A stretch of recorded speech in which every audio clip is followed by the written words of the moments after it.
Kerala aided school last grade employees union ആഭിമുഖ്യത്തിൽ 55-ാം വാർഷികാഘോഷവും 31-ാം സംസ്ഥാന സമ്മേളനവും കണ്ണൂർ AP രാഘവൻ നഗറിൽ നടന്നു.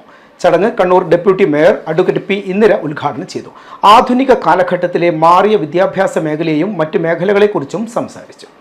ഒരുപാട് മാറ്റങ്ങൾ ഉണ്ടായെങ്കിൽ കൂടി അവരോടുള്ള അവഗണന അത് എല്ലാ സ്ഥലത്തും എല്ലാ മേഖലകളിലും ഇപ്പോഴും ചെറിയ തോതിലെങ്കിലും ഇല്ല എന്ന് പറയാൻ നമുക്ക് പറ്റില്ല. കാരണം അത്രമാത്രം ലാസ്റ്റ് ഗ്രേഡ് ജീവനക്കാരൻ എന്നുള്ള നിലയിലുള്ള ഒരു തരം താഴ്ത്തല് അത് എല്ലാ ഉദ്യോഗസ്ഥന്മാർ, പ്രത്യേകിച്ച് മുകളിലുള്ള ഉദ്യോഗസ്ഥന്മാര് ആ തരത്തിലാണ് അവരോടൊക്കെ പെരുമാറുക.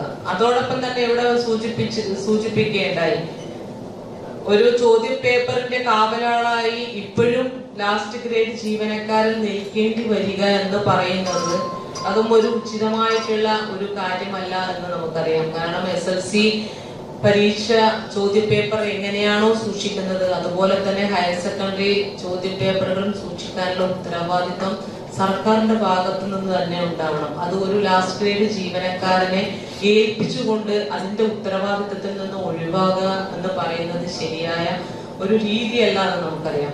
ഇംഗ്ലീഷ് വിദ്യാഭ്യാസത്തിന്റെ ആവശ്യകതയെക്കുറിച്ചും മേയർ കൂട്ടിച്ചേർത്തു. മുൻപുള്ളതിൽ നിന്നും ഓരോ സർക്കാർ എയ്ഡഡ് വിദ്യാഭ്യാസ സ്ഥാപനങ്ങളുടെ പ്രതിച്ഛായ തന്നെ മാറിയിരിക്കുകയാണെന്നും ഡെപ്യൂട്ടി മേയർ പറഞ്ഞു. ഡിജിറ്റൽ ക്ലാസ് മുറികളും മറ്റ് സൌകര്യങ്ങളും ഒരുക്കി ആധുനിക വിദ്യാഭ്യാസ രീതി പിന്തുടർന്നുകൊണ്ട് വിദ്യാഭ്യാസ മേഖലയിൽ ഒരു പുത്തനുണർവ് കൊണ്ടുവരാൻ ഇന്നത്തെ സർക്കാർ സമ്പ്രദായത്തിന് സാധിച്ചുവെന്നും മേയർ പറഞ്ഞു. ചടങ്ങിൽ സംസ്ഥാന organising secretary TK Abdul Rasheed അധ്യക്ഷത വഹിച്ചു. കോർപ്പറേഷൻ വിദ്യാഭ്യാസ standing committee chairman Suresh Babu Elayavoor സർവീസിൽ നിന്നും വിരമിക്കുന്നവരെ ആദരിച്ചു. SSLC +2 വിജയികൾക്കുള്ള അനുമോദനം മുൻ കണ്ണൂർ ജില്ലാ പ്രസിഡന്റ് OK രവീന്ദ്രൻ നിർവഹിച്ചു. പഴയകാല നേതാക്കളെ ചടങ്ങിൽ ആദരിച്ചു. M. Unnikrishnan, UK Balachandran, Rajeevan, Bhaskaran VR, TP Ratheeshan, നെടുവമ്പ്രം, KM Balakrishnan Namboothiri തുടങ്ങിയവർ സംസാരിച്ചു. സമ്മേളനം നാളെ സമാപിക്കും. City news Kannur.